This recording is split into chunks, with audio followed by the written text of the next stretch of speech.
बाजरी संशोधन केंद्राने बाजरीची फुले धनशक्ती, फुले आदिशक्ती, AHB 1200, AHB 1269, श्रद्धा आणि सबुरी या वाणांची शिफारस केली आहे। तसंच ज्वारी संशोधन केंद्राने ज्वारीचे CSH 14, CSH 17 आणि CSH 30 हे कमी कालावधीचे वाण शिफारस केलेत।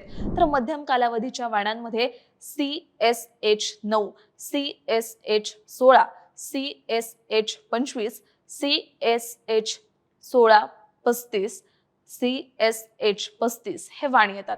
ज्वारी बाजरीनंतर आपण आता येऊयात मका पिकाकडे।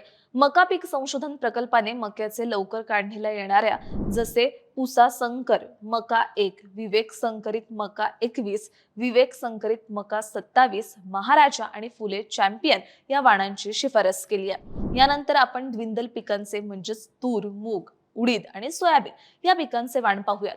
त्यात आधी पाहूयात तुरीचे वाण। तुरीचा कमी पाण्यात येणारा BDN 711 हा वाण आहे। जर तुमच्याकडे एका सिंचनाची सोय असेल तर BDN 716 आणि BDN 2013-2 म्हणजेच रेणुका हे वाण वापरायचे।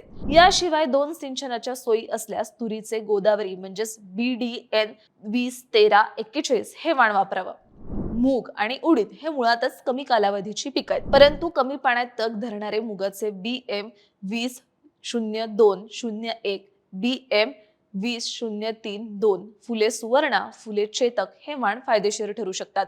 तर उडदाचे TAU 1, PDKB ब्लॅक गोल्ड, फुले राजन, फुले वसू हे वाण वापरावे।